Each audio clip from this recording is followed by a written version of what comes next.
زکوٰۃ کے مسائل میں سے ایک اہم مسئلہ یہ بھی ہے کہ زکوٰۃ مستحقین کو دینی چاہیے۔ بہت سے لوگ اس بارے میں افراط تفریط کا شکار ہیں۔ بعض لوگ تو بالکل ہی انتہا درجے کا غریب تلاش کرتے ہیں زکوٰۃ دینے کے لیے، اور بعض لوگ یہ کہہ دیتے ہیں کہ جی آج کل تو کوئی مستحق ہے ہی نہیں۔ یہ بات بھی غلط ہے، مستحق تو ہر دور میں ہوتے ہیں۔ آج بھی زکوٰۃ کے مستحق لوگ موجود ہیں جن کو شریعت نے مستحق قرار دیا ہے، تو وہ بتائیں گے آپ کو۔ اس معیار پر آپ دیکھیں، بہت سے مستحق نظر آئیں گے تو ان کو زکوٰۃ دینا جائز ہے۔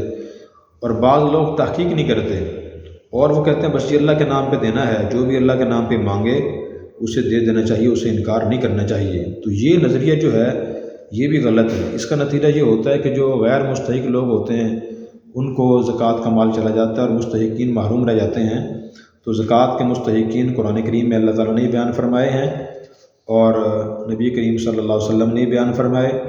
میں صرف وہ احادیث عرض کرتا ہوں جن میں نبی کریم صلی اللہ علیہ وسلم نے غیر مستحق کو زکوٰۃ دینے سے منع فرمایا ہے۔ یہ سنن ابی داؤد کی روایت ہے۔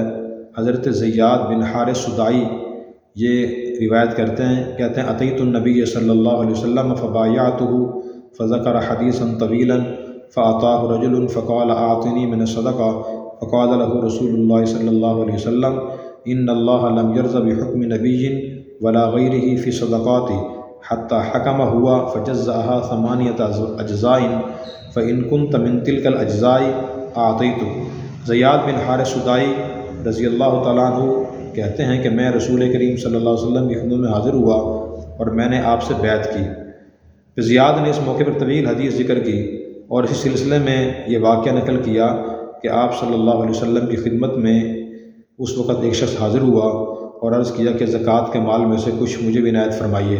تو رسول اللہ صلی اللہ علیہ وسلم نے فرمایا اللہ تعالیٰ نے زکوٰۃ کے مصارف کو نہ تو کسی نبی کی مرضی پر چھوڑا ہے نہ کسی غیر نبی کی مرضی پر، بلکہ خود ہی فیصلہ فرما دیا ہے اور ان کے 8 حصے یعنی 8 قسمیں کر دی ہیں۔ تو اگر تم ان قسموں میں سے کسی قسم کے آدمی ہو تو میں زکوٰۃ میں سے تم کو دے دوں گا۔ تو دیکھیں آپ نے تحقیق فرمائی کہ بھئی تم زکوٰۃ کے مستحق ہو یا نہیں، اور یہ 8 قسم کے لوگ زکوٰۃ کے مستحق ہوتے ہیں۔ تو مستحقین ہم بعد میں بیان کریں گے۔ دوسری حدیث اسی سلسلے میں عرض کرتے ہیں کہ آپ صلی اللہ علیہ وسلم نے ارشاد فرمایا لیس المسکین الذی یطوف علی الناس ترده اللقمۃ واللقمتان والتمرۃ والتمرتان ولکن المسکین الذی لا یجد غنیا یغنیہ ولا یفتن به فیتصدق علیہ ولا یقوم فیسأل الناس۔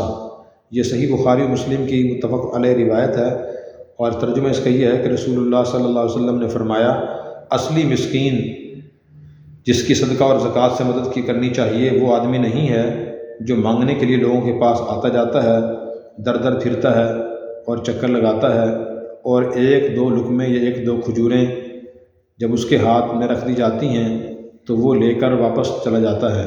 بلکہ اصل مسکین وہ بندہ ہے جس کے پاس اپنی ضرورتیں پوری کرنے کا سامان بھی نہیں ہے، اور چونکہ وہ اپنے اس حال کو لوگوں سے چھپاتا ہے اس لیے کسی کو اس کی حاجت مندی اور ضرورت کا احساس بھی نہیں ہوتا کہ صدقہ اور زکوٰۃ سے اس کی مدد کی جائے، اور نہ وہ چل پھر کر لوگوں سے سوال کرتا ہے۔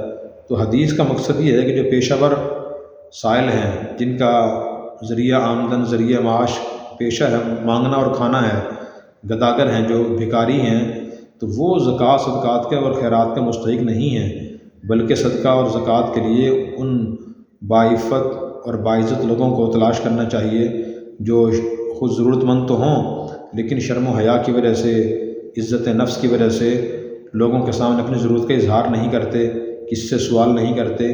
تو یہ لوگ اصل مسکین ہیں جن کی خدمت اور مدد نہایت مقبول اور پسندیدہ عمل ہے۔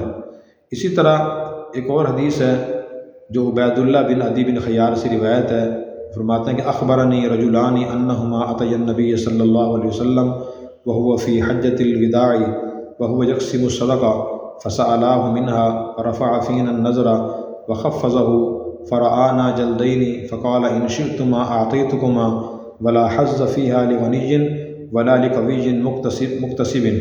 یہ سنن ابی داؤد اور سنن نسائی کی روایت ہے۔ عدی بن خیار رضی اللہ تعالیٰ عنہ نقل کرتے ہیں، یہ تابعی ہیں رحمۃ اللہ علیہ، نقل کرتے ہیں کہ مجھے 2 آدمیوں نے بتایا کہ کہ وہ دونوں حجۃ الوداع میں رسول اللہ صلی اللہ علیہ وسلم کی خدمت میں حاضر ہوئے اور آپ اس وقت زکوٰۃ کے اموال تقسیم فرما رہے تھے۔ تو ہم دونوں نے بھی اس میں سے کچھ مانگا کہ یا رسول اللہ ہمیں بھی دیں۔ تو آپ علیہ السلام نے نظر اٹھا کر ہمیں اوپر سے نیچے تک دیکھا، تو پھر آپ نے ہم کو تندرست اور توانا صحت مند محسوس کیا۔ پھر فرمایا کہ اگر تم چاہو تو میں تمہیں دے دوں، مگر یہ سمجھ لو کہ ان اموال میں مالداروں کا اور ایسے تندرست اور توانا لوگوں کا حصہ نہیں ہے جو اپنی معاش کمانے کے قابل ہوں۔ تو دیکھیں آپ نے اس بات کی اہمیت واضح فرمائی ہے کہ زکوٰۃ مستحق کو دی جائے، جو غیر مستحق ہو اس کو نہ دی جائے۔ تو یہ ان تین احادیث سے یہ غلط فہمی دور ہو جانی چاہیے کہ زکوٰۃ اور صدقہ، زکوٰۃ جو ہے خاص طور پہ اور صدقات واجبہ وہ مستحقین کو دیے جائیں، غیر مستحق کو نہ دیے جائیں۔ نبی کریم صلی اللہ علیہ وسلم نے معاذ رضی اللہ عنہ کو یمن بھیجا تھا اور ان کو یہ فرمایا تھا کہ وہاں کے لوگوں سے زکوٰۃ لے کے غریبوں میں تقسیم کرنا۔ اس حدیث کے الفاظ یہ ہیں تو خذ من اغنیائہم وترد الی فقرائہم، کہ وہ زکوٰۃ اور صدقات ان کے مالدار لوگوں سے لیے جائیں گے اور ان کے غریب لوگوں کو دیے جائیں گے۔ باقی جو مستحقین ہیں وہ انشاءاللہ آئندہ عرض کریں گے۔ اللہ تبارک و تعالی ہمیں اپنے صدقہ خیرات اور زکوٰۃ صحیح طریقے سے اور صحیح مستحقین تک پہنچانے کی توفیق عطا فرمائے۔